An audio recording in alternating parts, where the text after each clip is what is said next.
दास की आस बस श्वास श्वास पर वास। पार्श करो मत दास को उदासता का दास। ना तो सुर सुख चाहता शिव सुख की ना चाह। तव तति सरवर में सदा होवे मम अवगा। बोलिए सिद्ध क्षेत्र नैनागिरी के मूल नायक 1008 श्री चिंतामणि पारसनाथ भगवान की 1008 श्री नमीनाथ भगवान की। यहाँ के मूल नायक इस वेदी के 1008 श्री नेमिनाथ भगवान की। संत शिरोमणि आचार्य गुरु और विद्या सागर जी महामुनि राज की। परम पूज्य मुनि श्री 108 दुर्लभ सागर जी महाराज की।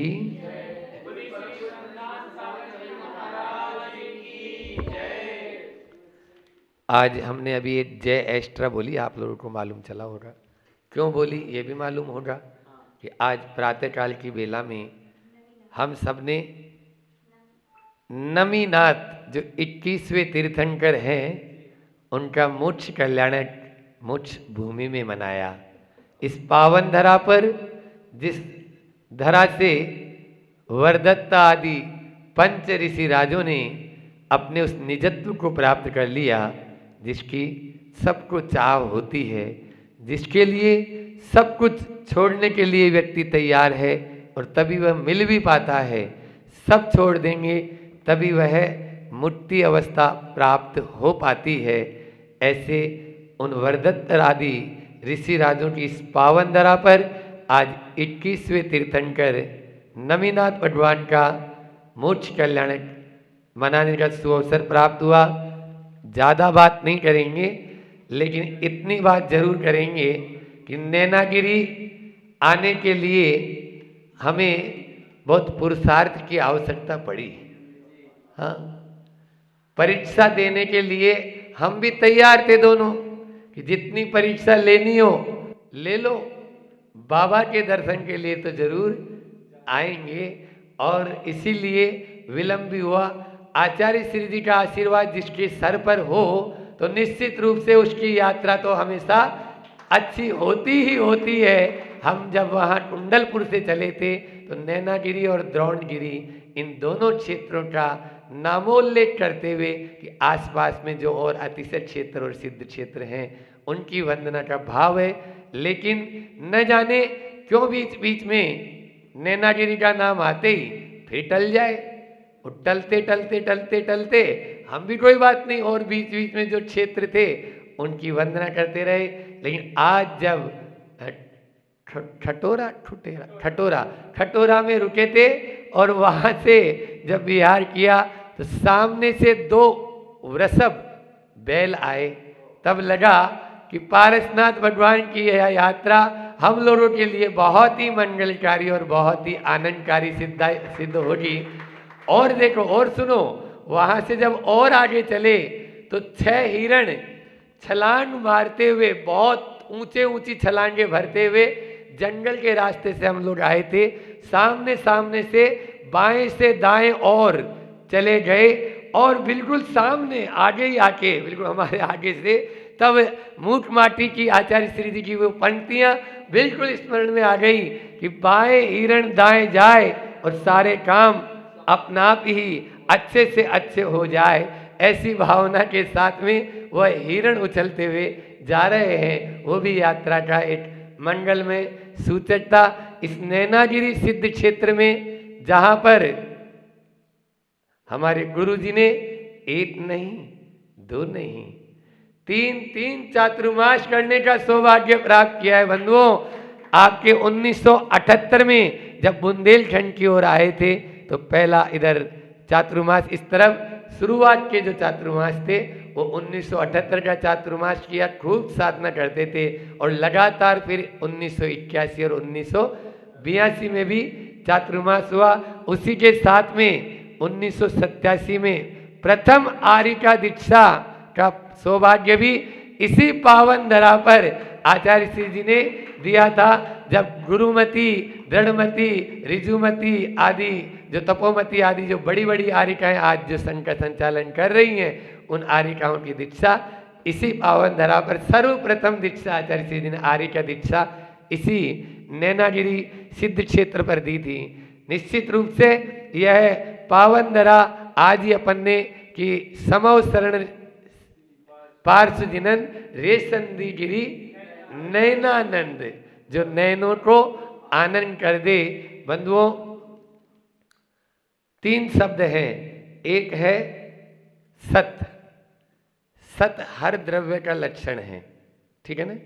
सत हर द्रव्य का, सत का मतलब सत्ता, हर द्रव्य की, चाहे जीव हो चाहे पुद्गल हो कोई भी हो, तो सत। दूसरा है चित्त। दूसरा क्या शब्द दिया? चित्त। चित्त यानी जो चेतना से संयुक्त हो। आप और हम सब सत भी हैं और चित्त भी हैं, सत भी है और चित्त भी है।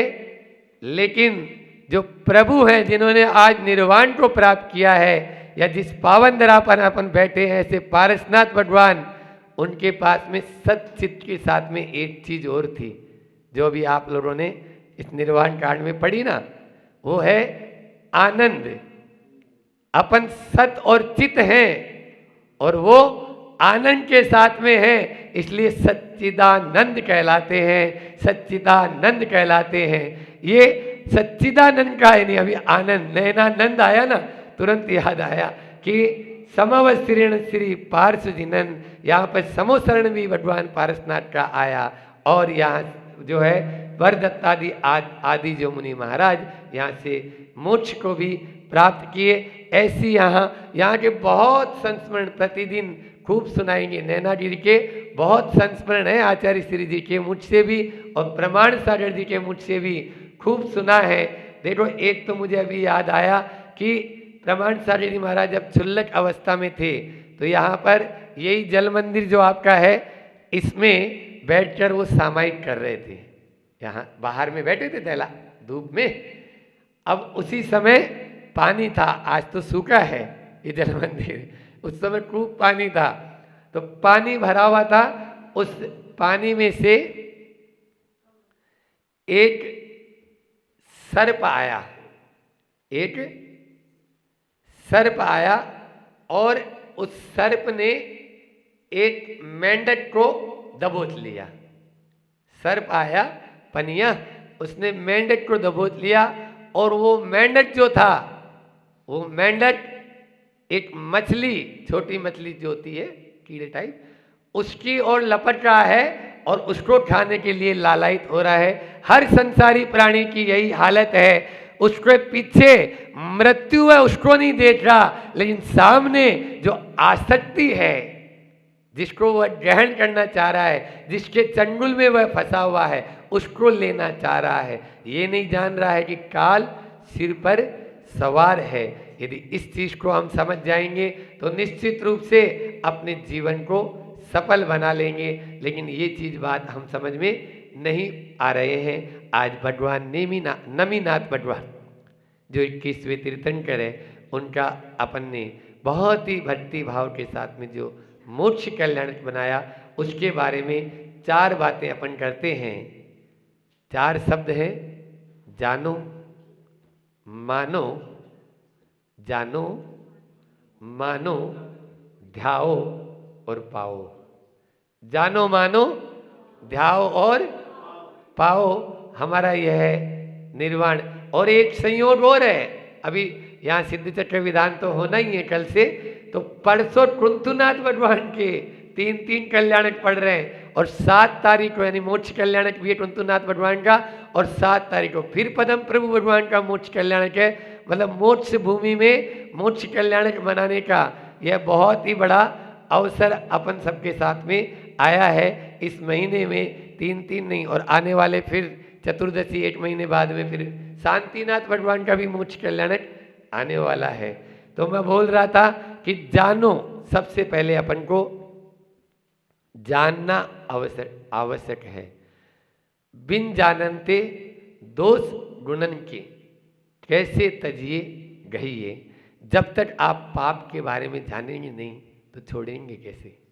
तो जानना जरूरी है। जानते तो हम हैं, आपसे हम पूछे पाप कितने होते हैं, अभी तुरंत बता दोगे 5 होते हैं। कसाई कितनी होती है? 4 होती है। व्यसन कितने होते हैं? मोटे मोटे अक्षरों में लिखा है यहाँ बाहर में 7 होते हैं। समझ में आया? अष्टमूल गुण 8 होते हैं। इस प्रकार से सब जानते हैं, लेकिन आचार्य भगवान हमारे कहते हैं जानते तो हम हैं, या तो मानते नहीं है, और मान भी लेते हैं तो थोड़ी सी मानते हैं, ज्यादा नहीं। जानते नहीं है, मानते नहीं है, ऊपर से तानते और हैं, ऊपर से तानते और हैं, तो कैसे कल्याण होगा? नहीं कल्याण हो सकता है। इसलिए जानो, पहले हम जानेंगे तभी उस तीर्थंकर प्रभु ने किस प्रकार से वैराग्य के मार्ग को अंगीकार किया। वहाँ वैराग्य भावना में हम लोग पढ़ते हैं, जो संसार विशेष सुख होता तीर्थंकर क्यों त्यागे, काहे को शिव साधन करते संयम सो अनुरागे। अब बोलो क्या है कि तीर्थंकर भगवान, उनके पास क्या कमी थी? क्या बोलो, कोई चीज की कमी थी? नहीं थी, लेकिन वो जान गए कि इन सब चीजों में सार नहीं है। आचार्य भगवान कहते हैं जो कुछ भी यह दिख रहा है, मुठ माटी की पंक्तियां हैं, जो कुछ भी यह दिख रहा है वो मैं नहीं हूं और मेरा भी नहीं है। वो मैं नहीं हूं और मेरा भी नहीं है। जो नहीं दिख रहा वो मेरा है, जो नहीं दिख रहा वो मेरा है। जो भी ये माइक दिख रहा है, ये शरीर दिख रहा है, आप सब दिख रहे हैं, ये बिल्डिंग मंदिर सब दिख रहे हैं, ये मैं नहीं हूं और मेरा भी नहीं है। यही जानना है, वास्तव में उसको जानना है। शुद्ध परिचिदाणु भूधा संवत्सरी काम बंद बोध कहा, एयत तत्सुलंबो नवरी विशूल सतस्त। समय सार की गाता है कि हमको उसे जानना है जो आज तक नहीं जाना, उसे पहचानना है जो आज तक नहीं पहचाना, उसको सुनना है जो आज तक नहीं सुना, और उसी की बात करना है जिसकी बात आज तक की नहीं है। इसलिए तभी हमारा कल्याण। तो जानो, फिर उसके बाद में मानो। जो जान लिया है उसको मानने का यहाँ पर अर्थ है कि हमें प्रतिपल जो है उस और कदम बढ़ाने की इच्छा है। हम यदि रात में सोए भी हैं, अभी ध्यान हो रहा है, लेकिन उस और मानने का अर्थ ये तो होता है कि जो बात अपन ने शास्त्र में पढ़ी उस पर चलना भी तो है। कुछ प्रवचनकार, मैं केटीसी ज्वाइन नहीं कर रहा हूँ, कुछ प्रवचनकार ऐसे भी होते हैं जो प्रवचन के लिए कह रहे हैं कि रात्रि में या पानी नहीं पीना चाहिए, और मान ली खुद ही बोतल साथ में रखे हुए हैं, तो अब क्या होगा? बोलो। तो फिर आपका श्रद्धान उस पे से उठ जाएगा, है ना? क्योंकि वक्ता की प्रामाणिकता पर ही उसके वचनों की प्रामाणिकता आधारित होती है। वक्ता यदि प्रामाणिक नहीं है तो उसके वचन भी प्रामाणिक नहीं होंगे। इसलिए जो कह रहे हैं उसको मानना भी जरूरी है, जो जान रहे हैं उसको मानना भी जरूरी है। उसके बाद में जानो मानो, हम शॉर्ट में ही सलटा रहे हैं। अब ध्याओ, है ना? ध्याना है। यदि हम ध्याएंगे तभी तो उसको पाएंगे, ध्याएंगे नहीं तो कैसे पाएंगे? मान लीजिए आपने लक्ष्य तो बना लिया है मोक्ष जाने का, और काम कर रहे हैं नरक जाने का। दुर्योधन होता था ना, दुर्योधन की प्रवृत्ति हम सब में है। दुर्योधन की प्रवृत्ति क्या है?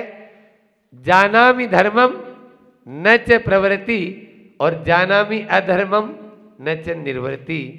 भगवान, मैं धर्म को जानता हूं लेकिन उसमें प्रवृत्त नहीं होता हूं, और मैं अधर्म को जानता हूं लेकिन उससे निवृत्त नहीं होता हूं। कैसे होगा कल्याण?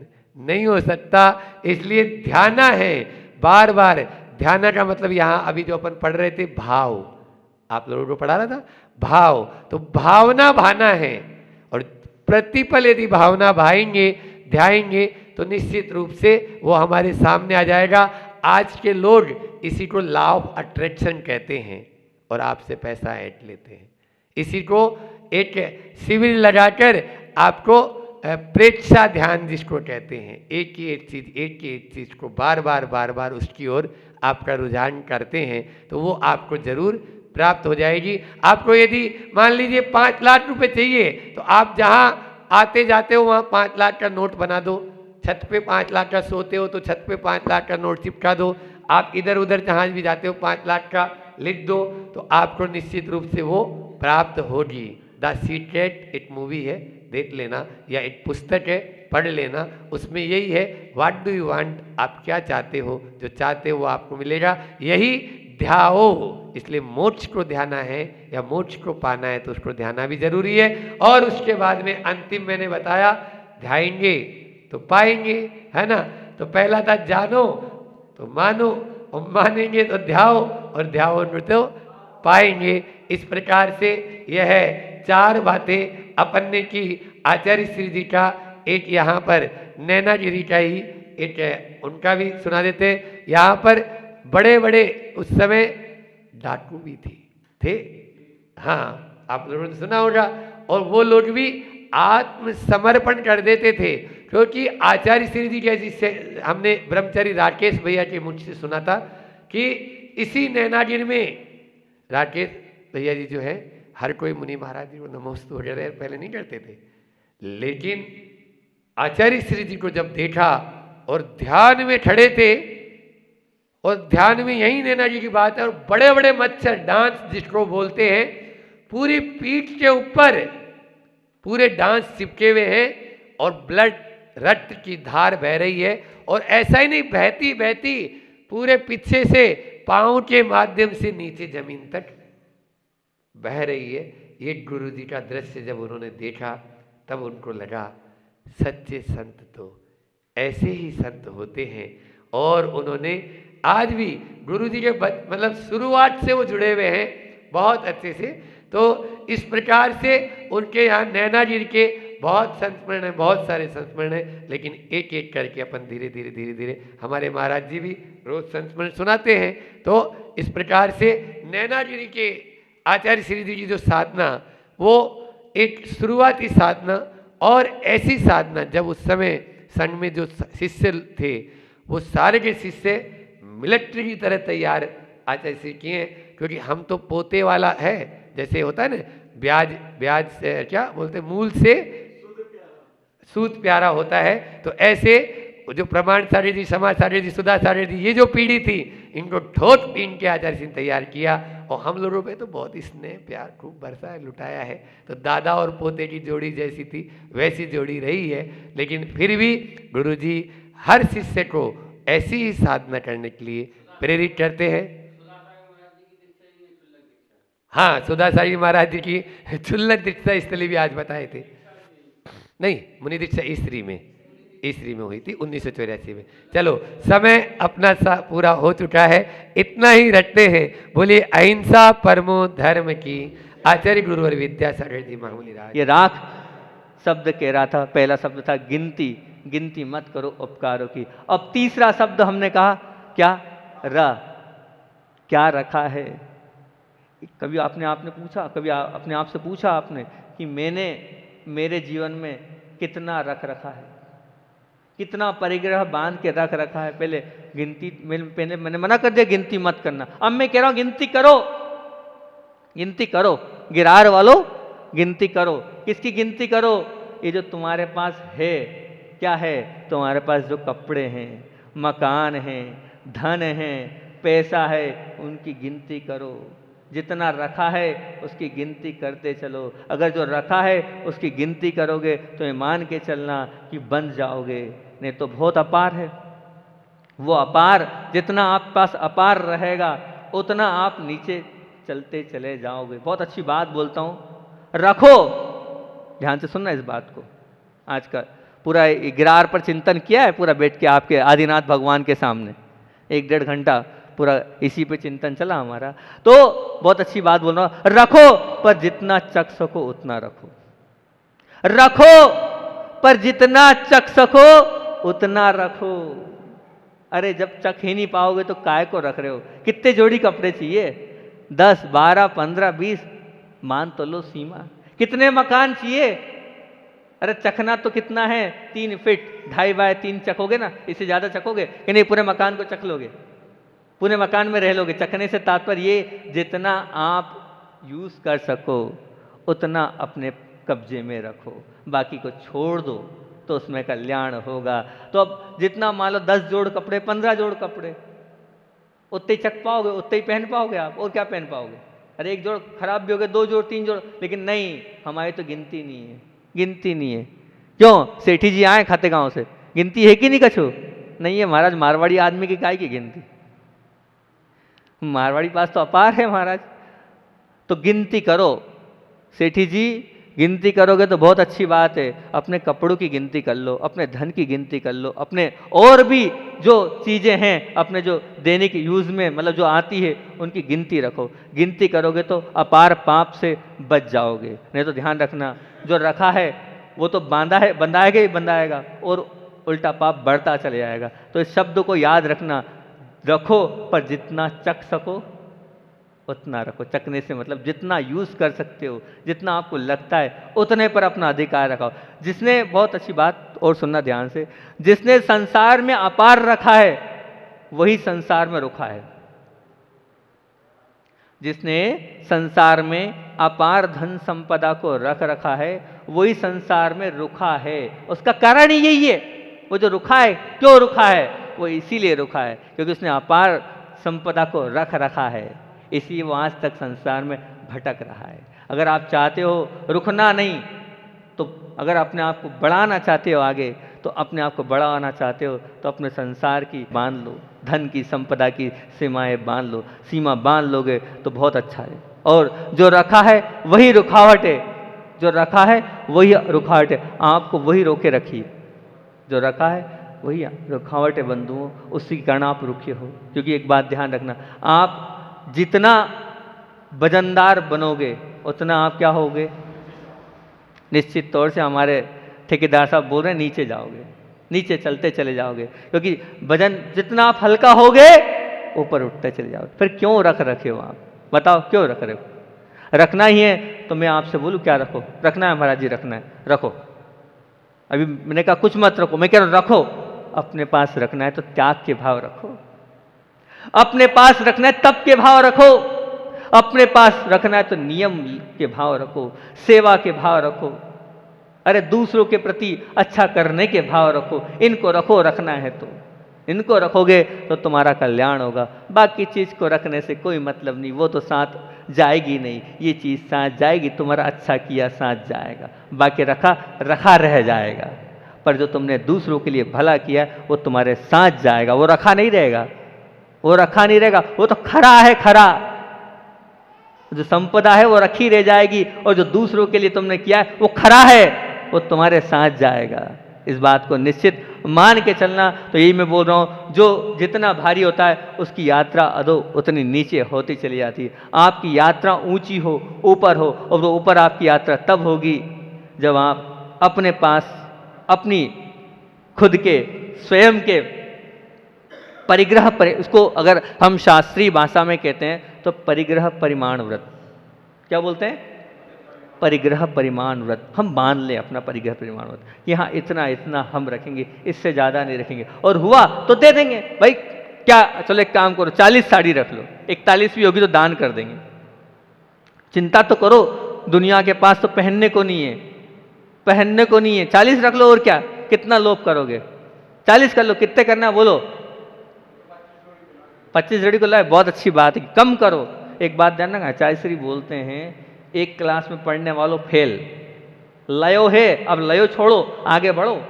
25 से अब नहीं, अब 25 से 20 करो, ऐसा धीरे धीरे कम करते चलो। क्योंकि एक क्लास में कब तक पढ़ोगे आप? हैं? एक क्लास में पढ़ने वालों का कहलाते फेल्यूअर कहलाते ना, उसी का कहते। अगर तुम्हारे बच्चों एक ही क्लास में पढ़ते रहे तो क्या कहोगे? अरे नालायक, और बाहर कर दोगे घर से। तो ऐसा मत करो, ऐसा नहीं हो वो अच्छी बात है। अपना परिग्रह परिमाण बताओ, तो गिरार शब्द से मैंने स्पष्ट कर दिया, गिनती मत करो किए गए उपकार की। गिनती करोगे तो नीचे की यात्रा होगी। और दूसरा अंतिम सत्य राख, राख जब बनना ही है तो इस शरीर की चिंता क्यों करते हो? अंतिम सत्य तो राख है। और तीसरा रा कह रहा है जो रखा है, क्या रखा है उसको छोड़ो, और जितना रखा है उसकी सीमा बना लो, तो आपका कल्याण हो जाएगा। अंतिम आचार्य भगवान का प्रतिदिन एक न एक हम संस्मरण सुनाते ही हैं, और आप लोगों को सुनना है। तो आचार्य भगवान के बचपन की ओर आपको लेके चलते हैं। छोटे से आचार्य भगवान थे, आचार्य भगवान की वैयावर्ती कर रहे थे, तो वैयावर्ती करते करते आचार्य जी के मुख से बहुत अच्छी अच्छी चर्चाएं निकल जाती हैं। उन चर्चाओं में आचार्य भगवान बच्चों की चर्चाएं चल रही थी। बोले छोटे छोटे बच्चे हैं, देखो ये छोटे छोटे बच्चे कितने अच्छे से भक्ति भाव से नमोस्तु नमोस्तु करते हैं, और नमोस्तु नमोस्तु करके आहार भी दे लेते हैं। बोले आहार भी दे लेते हैं बहुत। तो आचार्य श्री ने अपने बचपन की एक बताए, बोले हमारे यहाँ भी चौके लगते थे। जब हम सदलगा में थे तो महाराज लोग आते थे, चौके लगाते थे, और जब चौके लगाते थे तो भैया यहाँ तो छोटे छोटे बच्चों को सोले कपड़े पहना दिए जाते हैं। ये बुंदेलखंड की महिमा है। तो एक महाराज जी ने बोला बुंदेलखंड की महिमा नहीं है आचार्य जी, ये आपकी महिमा है कि छोटे छोटे बच्चे भी आहार दे पा रहे हैं। आप नहीं आते तो कौन इतने यहाँ महाराज और माता जी इतने रहते और सीख पाते। तो आचार्य श्री मुस्कुराने लगे। फिर उन्होंने कहा आचार्य भगवान ने कि भैया हम तो क्या करते थे, हमारी ड्यूटी क्या होती थी, हमें दरवाजे पे बिठाया जाता था, और दरवाजे पर हम बैठकर पूरा ध्यान रखते थे कि कोई जानवर तो ना आ जाए, कोई यहाँ कोई दूसरे कोई अंदर तो बिना सोले का नहीं घुस जाए। और फिर उसके बाद क्या करते? तो आचार्य श्री ने बहुत अच्छी बात बोली, बोले जब तक महाराज जी खड़े हैं आहार में तब तक हमारी नमोकार मंत्र की माला चलती थी नॉन स्टॉप, और भाव एक ही रहते थे, बस इनके आहार अच्छे हो जाए, इनके आहार अच्छे हो जाए, इनके आहार अच्छे हो जाए। ऐसे प्रबल भाव उस छोटी सी उम्र में थे। तो सोचो जिनके भाव इतने पवित्र होंगे उस हमें तो अब कोई बच्चा हो ऐसा, कोई एक आध बच्चा दिखा दो अपने यहाँ का, कोई एक आध बालक।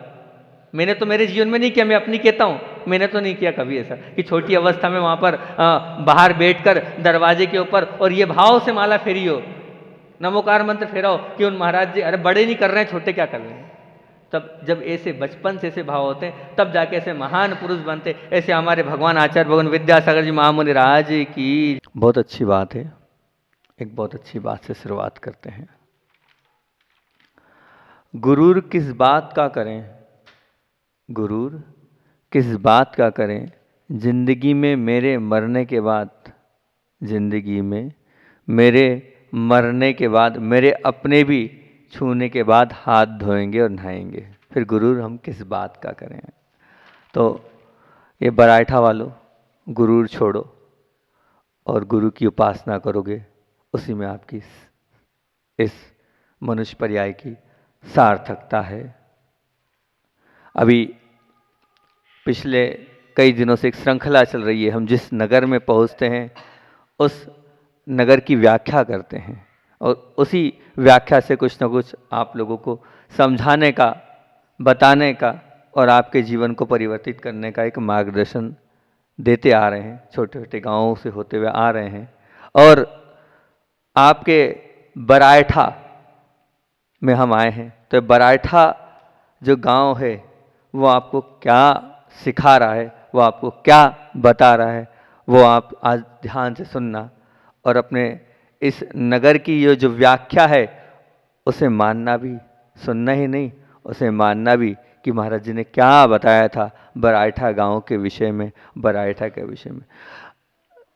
सब लोग कहते हैं कि ये करो ये करो ये करो, पर बराइठा वालों मैं आपके नगर के इस नाम से मैं कह रहा हूँ जो नहीं करने वाली बात है वो, क्योंकि निषेध पहले छोड़ दोगे तो करने की चीज़ तो अपने आप आपके सामने आ ही जाएगी।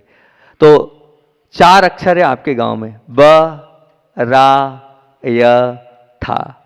ब शब्द कह रहा है बराबरी नहीं करो, ब शब्द कह रहा है बराबरी नहीं करो अपना कल्याण करना चाहते हो तो। फिर रा शब्द कह रहा है राग नहीं करो अगर अपना कल्याण करना चाहते हो तो। और यह शब्द कह रहा है यश की चाह नहीं करो अगर अपना कल्याण करना चाहते हो तो। और चौथा ठ है बड़ा मुश्किल से इसका हम अर्थ कर पाए, बहुत चिंतन करना पड़ा। ठहाका कुछ मिल नहीं पा रहा था। ठहाका मत लगाओ, किसी पर हंसो मत। ठहाका मत लगाओ, किसी पर हंसो मत। सबसे कठिन आज का ठा रहा हमारे लिए चिंतन करने में। तो ये 4 बिंदुओं के सामने अपन बात प्रारंभ करते हैं। सबसे पहली बात थी बराबरी नहीं करो। बराबरी मतलब क्या? बराबरी का अर्थ है तुलनात्मक जीवन नहीं जियो। तुलनात्मक जीवन मतलब बराबरी करना, अर्थात सामने वाले की उन्नति से ईर्ष्या करना। एक बात ध्यान रखना स्पष्ट है, जहां बराबरी आएगा वहां क्या आएगा? उसके केंद्र बिंदु में ईर्ष्या आएगी। सामने वाले की उन्नति से ईर्ष्या है, तभी आप बराबरी की सोच आपके दिमाग में। हमें अपनी और सामने वाले की उपलब्धि को तोलना है। जो सामने वाले की उपलब्धि को तोलता है, ये संसार के झूले में झूलता ही रहता है। ध्यान रखना बंधुओं, जो सामने वाले की उपलब्धियों को तोलता है वो क्या करता है? संसार के झूले में झूलता ही रहता है। अगर तुम चाहते हो कि मुझे संसार के झूले में नहीं झूलना है, तो ध्यान रखना ये अपने आप को और दूसरों को तोलना बंद कर दो। उसकी और अपनी दोनों की बराबरी करना बंद कर दो। बराबरी बंद कर दोगे तो बराठा वालो तुम्हारा कल्याण हो जाएगा, तुम्हारा कल्याण हो जाएगा। क्योंकि मोक्ष में झूले में तुम्हें झूलना है, संसार के झूले में तुम्हें नहीं झूलना है। सबकी यही भावना है, मोक्ष जाना है, हमारा कल्याण हो।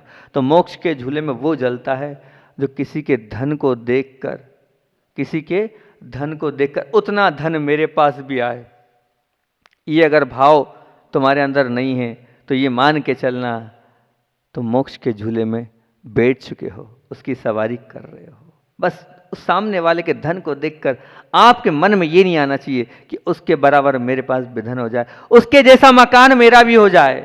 अब उसने हवेली बना लिए तो मैं भी हवेली बनाऊं, उसने बंगला बना लिया है तो मैं भी बंगला बनाऊं, उसने 5 स्टार जैसा बना लिया है तो मैं भी वैसा ही बनाऊं। तो उसके मकान को देख के उसकी बराबरी के भाव जहां आ जाएंगे आपके, वहां आप मोक्ष के उस झूले में नहीं बैठ पाओगे। अब उसके घर में अगर 2 व्हीलर आई तो मेरे घर में भी आ जाए, उसके घर में 4 व्हीलर आई मेरे घर में 4 व्हीलर आ जाए, उसके घर में 4 व्हीलर में भी वो बड़ी कंपनी की आ गई तो मेरे यहाँ भी आ जाए, उसके यहाँ 2 है तो मेरा 3 हो जाए, उसके यहाँ 4 है तो मेरा 5 हो जाए। ये बराबरी आप जब तक आपकी छूटेगी नहीं तब तक आपका कल्याण नहीं होगा। चाहते हो कल्याण तो गाड़ी से, मकान से ये बराबरी नहीं करना। उसकी दुकान बहुत चलती है, अब मेरी भी उसके बराबर चले, ये बराबरी वाला भाव आपको नीचे ले जाएगा। अब मान लो भैया उसने बहुत अच्छे कपड़े खरीद लिए, बहुत बढ़िया महंगी साड़ी ले आई वो, तो अब बस उसने लेके आई है तो मैं भी उतनी महंगी साड़ी। कुबत तो देखो, नहीं देखना कुबत, हम ऋण ले लेंगे, ब्याज ले लेंगे, यहाँ वहाँ से ये वो कर लेंगे, लेकिन उसने साड़ी ली है तो मैं भी साड़ी लूँगी। क्यों? अब वो बस पति को ताना देना। पर आप बराबरी में करने पहले सोचो तो सही कि अपना पुण्य कितना है, अपनी क्षमता कितनी है, अपनी चादर कितनी, आप देख नहीं रहे हो। लेकिन बस सामने वाले के साथ बराबरी करना है आपको, उसके जैसे कपड़े लेना है, उसके जैसे आभूषण लेना है। उसने गहने खरीद लिए, उसने गोल्ड खरीद लिया, उसने हीरे हीरे और नग वाले अच्छे सुंदर सुंदर नेकलेस खरीद लिए, अब बस हमें भी खरीदना है। ये स्वभाव महिलाओं का आमतौर पर होता है। ये बराबरी छोड़ दो। जहाँ ये बराबरी तुम्हारे अंदर घर कर गई, तुम्हारा जीवन समाप्त हो जाएगा। अगर मान लो उसने मोबाइल बहुत अच्छा महंगा खरीदा है, 70,000 का है और तुम बस 7,000 का है, तो तुम्हारी आत्मा कलप जाएगी। नहीं, अब वो 70,000 का ही लेना है। अभी कोई लक्ष्य नहीं है, कोई उद्देश्य नहीं है, अभी तो बस जैसा उनके पास मोबाइल है वैसा ही मोबाइल मुझे चाहिए। तो ये बराबरी कि जो भूख है वो एक बात ध्यान रखना आपको नीचे ले जाएगी। उसके पास जैसे जूते चप्पल हैं, हमारे पास भी वैसे ही जूते चप्पल चाहिए, उससे अच्छे कंपनी के ब्रांडेड जूते चप्पल चाहिए, ये बराबरी। तो बंधुओं, जहाँ बराबरी आएगी समझ लेना आप नीचे की यात्रा को जाओगे। बराबरी नहीं करो, बड़ी मती करो।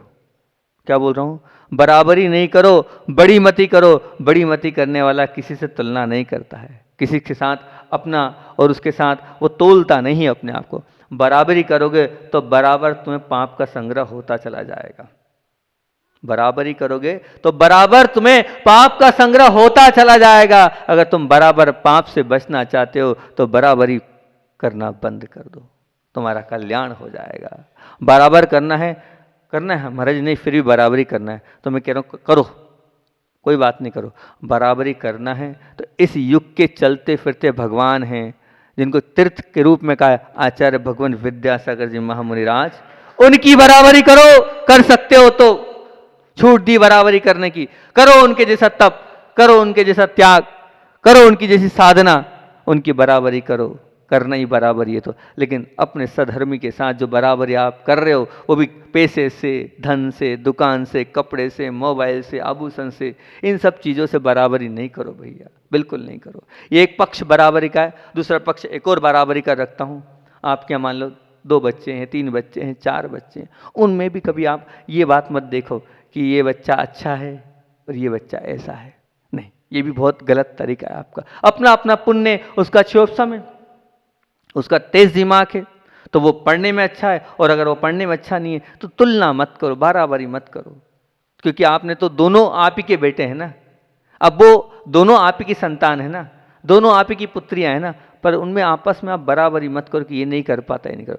5 उंगलियां बराबर नहीं होती है भैया, ध्यान रखना, ये 5 उंगलियां बराबर नहीं, एक छोटी एक बड़ी है। तो ऐसे ही उन बच्चों के अंदर अगर किसी के अंदर कुछ नहीं है तो उनमें हीन भावना मत भरो। आप लोग करते हो ऐसा, देखा उसको, देखा वो कितना पढ़ता है, वो कैसा करता है, नहीं, ऐसी उसको दिखाकर जो तुलना कर रहे हो आप, ये समझना आप उनके अंदर हीन भावना भर रहे हो। वो जो बच्चा है ग्रसित होता, हमारे पास आते हैं बहुत सारे बच्चे, वो यही कहते हैं हमसे कि वो हमारे पिताजी, हमारी माताजी हमसे अच्छा व्यवहार नहीं करते हैं। अब है तो है, उसका दिमाग अच्छा है तो अब उसका पुण्य है, लेके आया है। अगर ऐसे ही होता तो सबका दिमाग अच्छा हो जाता, लेकिन अपने अपने कर्म के वजह से। तो ध्यान रखना, ये बच्चों में जो बराबरी आप करते हो वो भी ठीक नहीं है, ये भी ठीक नहीं। मान लीजिए आपका नौकर है, अब 2, 4, 5, 10 नौकर होते हैं, अब उन नौकरों में भी अगर आप बराबरी करते हो वो भी ठीक नहीं।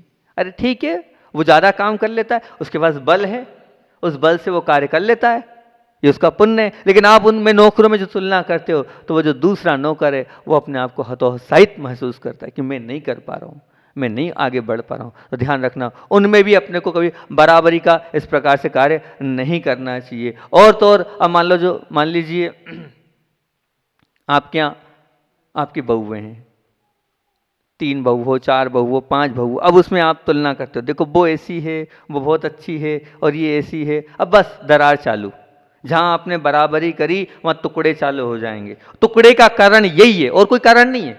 घर घर के आज जो टुकड़े हो रहे हैं ना, उस टुकड़े का प्रमुख कारण यही है, बराठा वालों, वो जो बराबरी है वो बराबरी कर रहे हो ना, आप तुलना कर रहे हो दोनों में। जहां आप तुलना करते जाओगे टुकड़े हो जाएंगे, क्योंकि कोई भी अपनी कमी पसंद नहीं करता। उसको आप जिस प्रकार से प्रस्तुत करते हो उस प्रस्तुति के कारण टुकड़े टुकड़े हो रहे हैं। तो ध्यान रखना, वो भी जितना आप कर रहे हो आप अपना नुकसान करो, वहां भी बराबरी मत करो।